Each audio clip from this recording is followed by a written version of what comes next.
वालेकुम students, welcome to course Edix. मैं हूं आपका इंस्ट्रक्टर मोहम्मद अफाक और आज एमएस एक्सेल की इस क्लास में हम डिस्कस करेंगे मल्टीप्लिकेशन एंड डिवीजन को। स्क्रीन की तरफ आ जाते हैं। अगर हमारे पास कोई भी दो नंबर है, अच्छा इसमें भी देखें एज इट इज वही वाला प्रॉब्लम है जिस तरह हमारे पास एडिशन और सब्ट्रैक्शन में था। देखें अगर हम मल्टीप्लिकेशन की बात करें, ठीक है, यहाँ पे मैं लिख देता हूँ मल्टीप्लिकेशन, ठीक है, और मेरे पास a इज इक्वल टू 10 है, ठीक है, और b इज इक्वल टू 20 है, लेट्स सपोज, राइट। तो अगर मैं कहता हूं कि a multiply by b is equal to b multiply by a, ठीक है, तो इसको चेक करते हैं क्या ये कंडीशन ट्रू है या नहीं। तो a मैं ले लेता हूं 10, तो 10 मल्टीप्लाई बाय 20 कर देते हैं, इससे आपके पास 120 आता है। या चलें ऐसा कर लें 4 मल्टीप्लाई बाय हम कर लेते हैं 5, ठीक है, और is equal to 5 multiply by 4। तो क्या ये दोनों से रिजल्ट हमारे पास इक्वल आता है? यहाँ देख लेते हैं। 4 मल्टीप्लाई बाय 5 से आपके पास आएगा 20 और 5 मल्टीप्लाई बाय 4 से भी आपके पास क्या आएगा 20। मतलब क्या है कि अगर हम इनकी पोजीशंस को चेंज कर दें तो रिजल्ट के ऊपर कोई फर्क नहीं पड़ेगा। इट मींस कि हमारे पास मल्टीप्लिकेशन का फंक्शन जरूर होना चाहिए। अगर आप यहाँ लिखते हैं इज इक्वल टू मल्टीप्लिकेशन, नहीं है, लेकिन अगर आप यहाँ लिखते हैं इज इक्वल टू प्रोडक्ट, तो देखें आपके पास प्रोडक्ट का फंक्शन मौजूद है, ठीक है जी। तो अब हम प्रोडक्ट यूज करके देख लेते हैं कि किस तरह। लेट सपोज मेरे पास दो नंबर्स हैं, यहाँ पे मैंने 2 लिख दिया, यहाँ 3 लिख दिया और यहाँ 4 लिख दिया, ठीक है। अब मुझे इन तीनों को आपस में मल्टीप्लाई करना है, तो 2 मल्टीप्लाई बाय 3 मल्टीप्लाई बाय 4 से क्या आता है? 2 3s आर 6 और 6 4s आर 24। तो यहाँ करके देखते हैं is equal to product, right, और इन पूरी रेंज को मैं सिलेक्ट कर लेता हूँ, ब्रैकेट क्लोज करके एंटर करें। देखिए आपके पास रिजल्ट बिल्कुल एक्यूरेट आएगा। अगर मैं इसको उल्टा लिख दूं, उल्टे से मुराद क्या है, मैं यहाँ लिख दूं 4 3 2 लेट सपोज, और अब इस पे प्रोडक्ट फंक्शन अप्लाई करूं is equal to product, right, और मैं क्या करता हूं इस रेंज को ऐसे सिलेक्ट कर लेता हूं, एंटर करें, देखिए सेम रिजल्ट है। लेकिन अगर मैं बात करता हूं डिवीजन की, ठीक है जी, ये तो सिंपल सा था जिस तरीके से हमने एडिशन किया।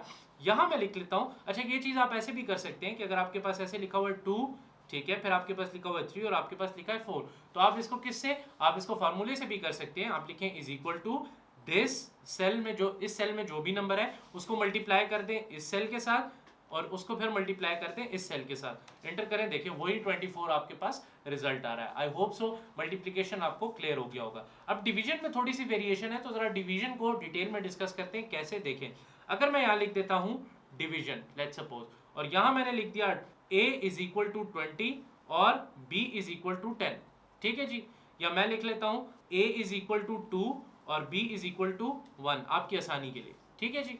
और यहाँ मैं आ जाता हूँ और मैं कहता हूं क्या a divided by b is equal to b divided by a, क्या ये कंडीशन ट्रू है? तो अभी इसको चेक करते हैं।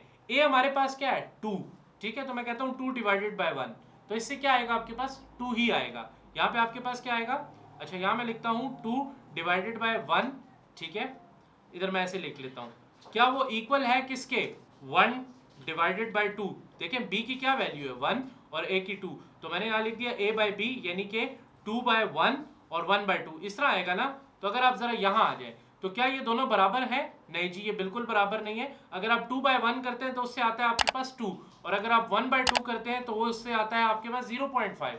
तो क्या ये दोनों वैल्यूज बराबर है? नहीं जी, ये बिल्कुल भी बराबर नहीं है। अगर आपको इसमें थोड़ा सा भी कोई शक है तो आप यहाँ से अपना कैलकुलेटर ओपन करें, 2 डिवाइडेड बाय 1 करें तो इससे आपके पास क्या रिजल्ट आ रहा है? 2 आ रहा है। लेकिन अगर मैं कहता हूं कि 1 डिवाइडेड बाय 2 कर दें तो इससे आपके पास क्या रिजल्ट आ रहा है? देखें आपके पास आ रहा है 0.5। तो इट मींस कि आपके पास यहां पे भी एसोसिएटिविटी नहीं है। मतलब अगर हम लोकेशन चेंज कर दें, अगर हमारे पास वैल्यूज हैं उनकी हम पोजीशन चेंज कर दें तो हमारे पास रिजल्ट पे फर्क पड़ रहा है। देखिए एक जगह पे हमारे पास 2 आ रहा है, एक जगह पे 0.5 आ रहा है। तो इसीलिए आप जरा यहाँ लिख लें इज इक्वल टू डिवीजन या डिवाइड, तो कोई फंक्शन नहीं है, इज इक्वल टू डिवीजन लिखते हैं, देखें कोई भी आपके पास फंक्शन नहीं है। तो इसको अब हम कैसे करेंगे? आप इसको फार्मूले से ही करेंगे। जैसे हमारे पास यहाँ है 10 20, तो अगर मुझे इन दो वैल्यूज को डिवाइड करना है तो आप कैसे करेंगे? Is equal to this divided by this, तो इससे आपके पास क्या आ रहा है? देखें इससे आपके पास आ रहा है 2। लेकिन अगर मैं कहता हूं, अच्छा इसको मैं डिलीट करके जरा यहाँ लिख देता हूं ताकि आपको पता चल जाए, is equal to this divided by this अगर मैं करता हूं तो रिजल्ट क्या आ रहा है 2। लेकिन अगर इधर मैं इसकी वैल्यू चेंज कर देता हूं, इधर मैं लिखता हूं 20 और इधर लिखता हूं 10, और अब मैं इसको कहता हूं कि इज इक्वल टू दिस, यहाँ पे मैं इसको कहता हूं 10 और 20 है, ठीक है, इधर मैं इसको जरा डिलीट कर लेता हूं जनाब, ठीक है, और इसको मैं कहता हूं यहाँ पे 20 है, यहाँ पे 10 है और यहाँ पे अगेन 20 है, ठीक है, और यहाँ मैं लिखता हूँ is equal to this divided by this, तो इससे आपके पास रिजल्ट क्या आ रहा है 0.5।